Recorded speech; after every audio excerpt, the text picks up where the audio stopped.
ನಾನು ಬಂದ ಕಾರ್ಯಕ್ಕೆ ನೀವು ಬಂದಿರಯ್ಯ, ನೀವು ಬಂದ ಕಾರ್ಯಕ್ಕೆ ನಾನು ಬಂದೇನಯ್ಯ, ನೀವು ಬಂದ ಕಾರ್ಯಕ್ಕೆ ನಾನು ಬಂದೇನಯ್ಯ, ನಾನು ಬಂದ ಕಾರ್ಯಕ್ಕೆ ನೀವು ಬಂದಿರಯ್ಯ, ನಾನು ನೀವು ಬಂದ ಕಾರ್ಯಕ್ಕೆ ಪ್ರಭುದೇವರು ಬಂದರಯ್ಯ, ನಾನು ನೀವು ಬಂದ ಕಾರ್ಯಕ್ಕೆ ಪ್ರಭುದೇವರು ಬಂದರಯ್ಯ.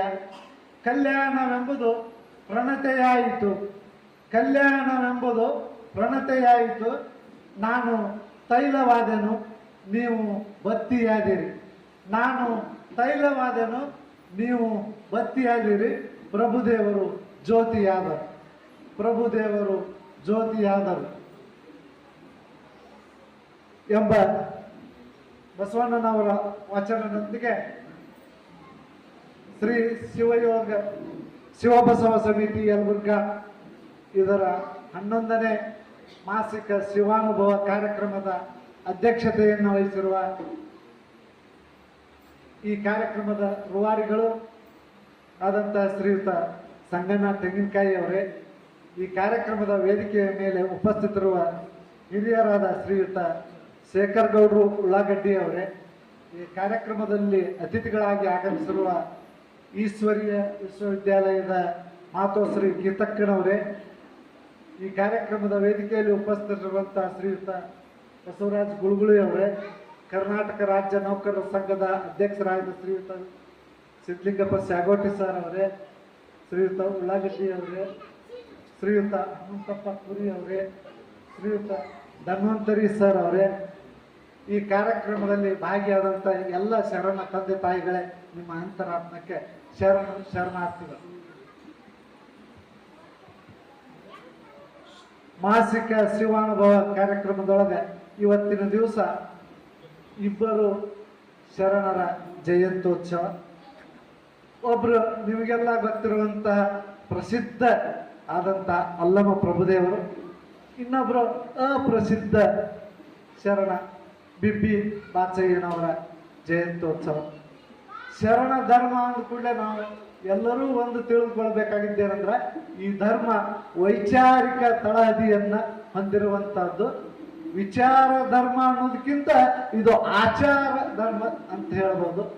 ಆಚರಣೆಯೇ ಪ್ರಧಾನವಾಗಿರುವಂತಹದ್ದು. ಇಲ್ಲಿ ನಿಮಗಣ ಮೊದಲಿಗೆ ನೀವೆಲ್ಲ ಅಲ್ಲಂ ಪ್ರಭುದೇವರ ಬಗ್ಗೆ ತಿಳಿದುಕೊಂಡಿರಿ. ಕಲ್ಯಾಣದೊಳಗಿರ್ತಕ್ಕಂಥ ಅನುಭವ ಮಂಟಪದ ಅಧ್ಯಕ್ಷರಾಗಿದ್ದಂಥವರು.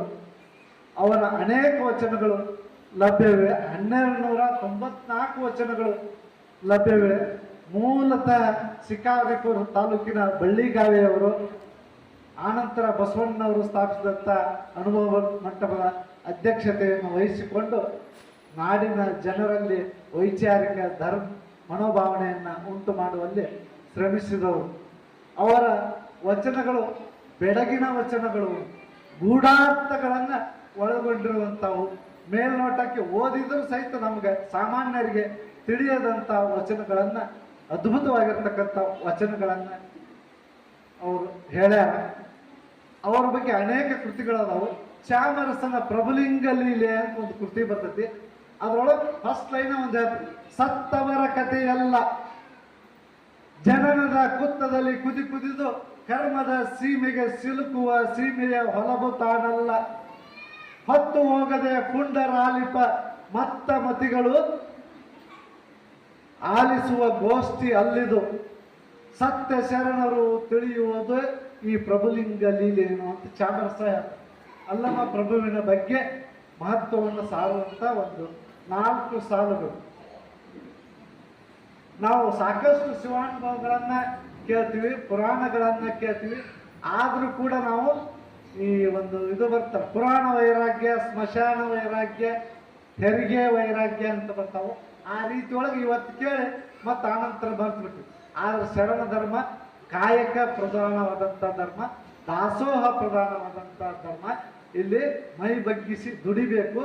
ಆ ಏನು ಸಂಪಾದಿಸಿದ್ರೊಳಗನ ನಾವು ದಾಸೋಹಕ್ಕೆ ವಿನಿಯೋಗಿಸಬೇಕು ಅನ್ನೋದು ಹಿರಿಯರಾದಂಥ ಸಂಗಣ್ಣವ್ರು ಹೇಳಿದ್ರು. ಯೋಗದ ಮುಂದಿನ ತಿಂಗಳು ನಾವೊಂದು ಯೋಗ ಅದರ ಬಗ್ಗೆ ಅಲ್ಲಂ ಪ್ರಭುಗಳು ಬಯಲು ಅನ್ನುವಂಥ ಒಂದು 3 ಅಕ್ಷರದ ಪದವನ್ನು ಇಟ್ಕೊಂಡು ಒಂದು ವಚನ ಹೇಳ್ತಾರೆ.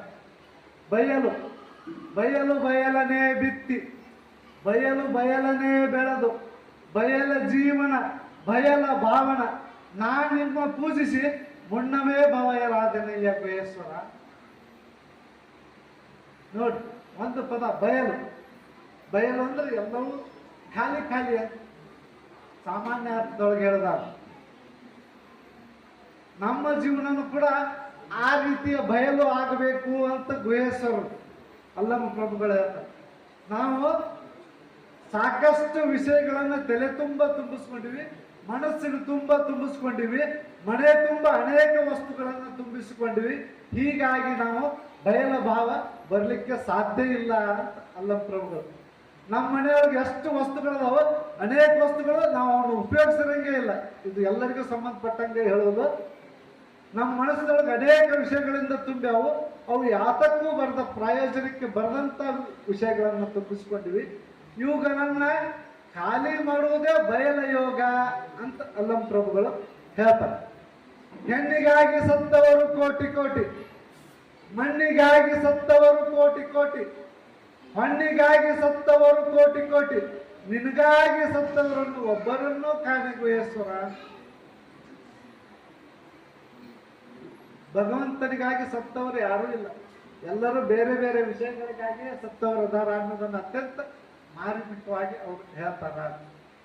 ಮುಖ್ಯವಾಗಿ ಇಲ್ಲಿ ನೋಡಿ, ಅಲ್ಲಮ್ಮ ಪ್ರಭುಗಳ ಬಗ್ಗೆ ನಾವು ತಿಳಿದುಕೊಳ್ಳಬೇಕಾಗಿದ್ದೇನೆಂದ್ರೆ, ನಾವೆಲ್ಲರೂ ಕೂಡ ಶರಣ ಧರ್ಮವನ್ನ ಪಾಲಿಸಬೇಕು, ವೈರಾಗ್ಯದಿಂದ ಎಲ್ಲ ವಿಷಯಗಳನ್ನು ತಿಳಿದುಕೊಳ್ಳಬೇಕು. ವೈರಾಗ್ಯ ಮೂರ್ತಿಗಳು ಅಲ್ಲಮ್ಮ ಪ್ರಭುಗಳು ಅಂತ ಹೇಳ್ತಾರೆ. ಇನ್ನೊಬ್ಬ ಶರಣರು ಬಿಬ್ಬಿ ಬಾಚಯ್ಯನವರು, ಇವರು ಅಪ್ರಸಿದ್ಧ ಶರಣರು, ವಚನಕಾರರು ಅಂದ್ರೆ ಹೆಚ್ಚು ಜನಕ್ಕೆ ಗೊತ್ತಿರಲಾರದವರು. ಆದರೂ ಕೂಡ ಅವರು 102 ವಚನಗಳು ಲಭ್ಯ. ಅವರು ಪ್ರಸಾದಿ ಸ್ಥಳದ ಶರಣರು ಅಂತ ಹೇಳ್ತಾರೆ. ಅವ್ರ ವಚನ ನಾ ಇಲ್ಲಿ ಹೇಳ್ತೀನಿ. ಬಸವಣ್ಣನ ಪ್ರಸಾದದಿಂದ ನಾನು ಭಕ್ತಿಯನ್ನ ಪ್ರಾಪ್ತಿ ಮಾಡಿಕೊಂಡೆ ಅಂತ ಹೇಳ್ತಾರೆ. ಚನ್ನ ಬಸವಣ್ಣನ ಪ್ರಸಾದದಿಂದ ನಾನು ಜ್ಞಾನವನ್ನ ಪ್ರಾಪ್ತಿ ಮಾಡಿಕೊಂಡೆ. ಅಲ್ಲಮರ ಪ್ರಸಾದದಿಂದ ನಾನು ವೈರಾಗ್ಯವನ್ನ ಪ್ರಾಪ್ತಿ ಮಾಡಿಕೊಂಡೆ. ಇಂಥವರ ಕಡೆಯಿಂದ ಒಂದೊಂದು ಪಡೆದು ಸಕಲವನ್ನ ನಾನು ಪ್ರಾಪ್ತಿ ಮಾಡಿಕೊಂಡೆ. ಏಕಾಂಕದ ದಿವಸ ಸೋಮೇಶ್ವರ ಅಂತ ವಚನ ಹಾಕ್ತೀನಿ. ರಾಯಚೂರು ಜಿಲ್ಲೆ ದೇವದುರ್ಗ ತಾಲೂಕಿನ ಗೊಬ್ಬೂರು ಗ್ರಾಮದೊಳಗೆ ಅವ್ರ ಜನ್ಮತಾತ್ರ 12ನೇ ಶತಮಾನ. ಅಂತ ಒಬ್ಬ ಶರಣರು. ನಾನು MA ಕನ್ನಡ ಓದಿದ್ರು ಸಹಿತ ಸತ್ಯವನ್ನು ಹೇಳ್ಬೇಕಂದ್ರೆ ಬಿಬ್ಬಿ ಬಾಚಯ್ಯನವರ ಹೆಸರನ್ನು ಕೇಳಿರಲಿಲ್ಲ, ಕ್ಷಮಿಸಬೇಕು ನಿಮ್ಮ ಶರಣರು. ನಾನು ಸಂಗಣ್ಣನವರ ಕಾರಣದಿಂದ ಈ ಒಬ್ಬರು ಶರಣರ ವಚನವನ್ನು ಓದಿದೆ, ತಿಳ್ಕೊಂಡೆ. ಅದ್ರ ಜೊತೆಗೆ ಏನಾಗಬೇಕಂದ್ರೆ, ಪುರಾಣ ಪ್ರವಚನಗಳು ಅಂದಾಗ ಪುರಾಣ ಎಂಬುದೊಂದು ಹೊಳೆ ಅಂತ ಹೇಳ್ತಾರೆ.